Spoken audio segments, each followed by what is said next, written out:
First opening principle is control of the center. So this e4, this e5, this d4, and this d5. e4, e5, d4, d5. These are the central squares of the board. So we should try to take control of the central squares. So for example, moves like e4, which is contributing towards control of the center, are perfectly playable. Similarly, we should try to make such moves which are contributing towards control of the center. So d4 is perfectly fine, controlling the center. Moves like this, controlling the center. We should avoid moves like these, which are not contributing towards the center, the flank moves. These are inferior moves, not so great moves, should be avoided, not contributing towards the center. This e4, d4, c4, or f4 perhaps, it makes sense because they are contributing towards control of the center.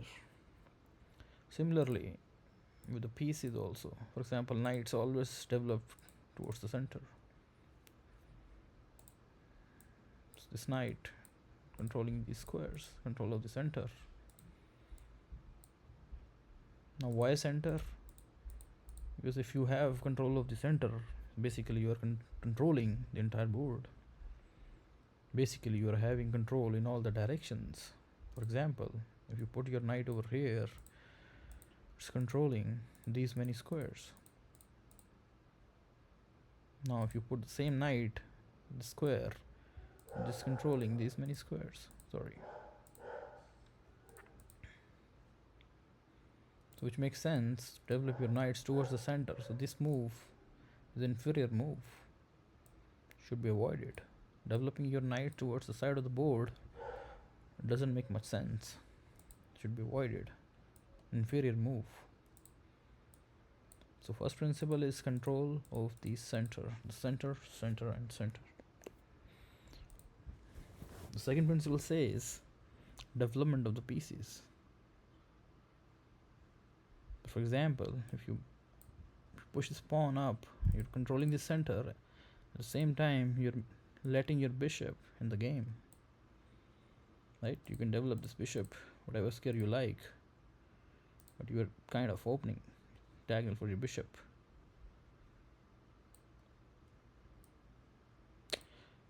And when you have a choice, for example, here you have a choice to develop your bishop or this knight. We always prefer knight development over bishop, because knight being the short range piece. For example, this knight sitting here in your camp, just controlling these many squares, which are two in your camp. But if you see here the bishop, it has control over this AC square. This bishop is controlling this entire diagonal, just sitting at the home position, where a knight is just controlling this many squares. So always develop your knight first, controlling the center development. Now you have choice, either you can develop your bishop over here if you have the plans to do short castle early in the game, or you can progress with developing your knight, or if your opponent allows you to take more control of the center. These moves are perfectly playable, right? So let's say we develop our bishop here, and then maybe pushing the pawn up, making room for this, maybe following up the knight move, or maybe the castle, and then developing your queen here, and then connecting rook. So this makes sense that all of your pieces are out in the game. Just like any team sport, for example football, all the members of the team need to contribute to the win. For example, here all your pieces, knights are out, bishops are out, all contributing to the game. Rooks are connected. Perhaps moves like this will contribute towards the attack. Coming back to the home position, I'll just go through a random moves here. For example, this, developing like this, maybe here developing knight, making some space for your bishop, maybe developing here, maybe here, this castles, right? Development here or whatever, here or here, whatever. This is simply development of the pieces. All pieces are into the game. You have pretty good control here. This is just some typical moves to play in the opening.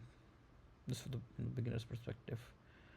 Beginners often make mistakes, like for example moving the same piece twice, moving your piece here and then here back, maybe here.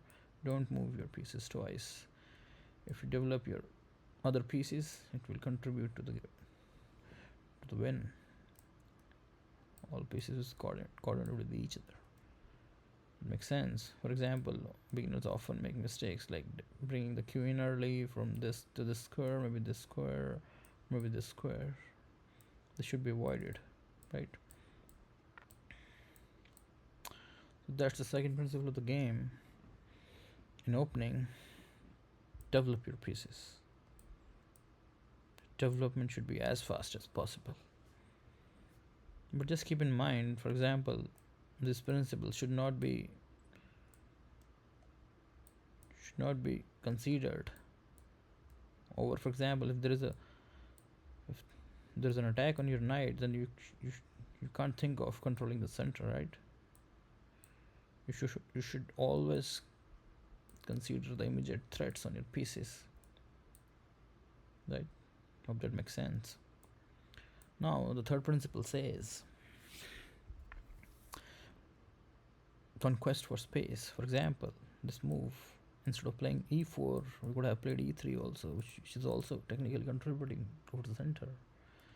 But we prefer this move over e3 since it's controlling the center as well as giving space for your pieces. For example, now if you could have played this move, then maybe during the course of the game you feel like this bishop is suffocated, right?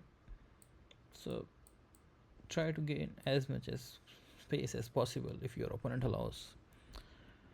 So instead of e3, these moves are preferred if your opponent allows.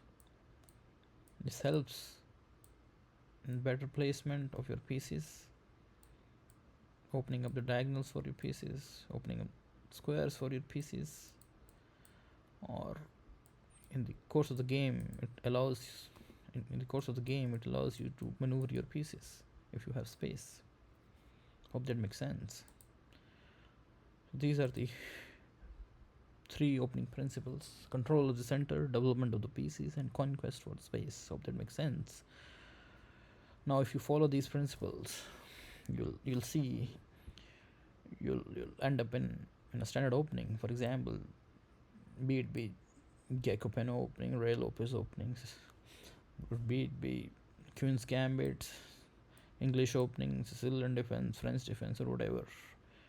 As a beginner, your job is to follow the principles. As you grow in the game, you can break some rules, but you need to master those rules before thinking about that. Hope that makes sense. Thanks so much.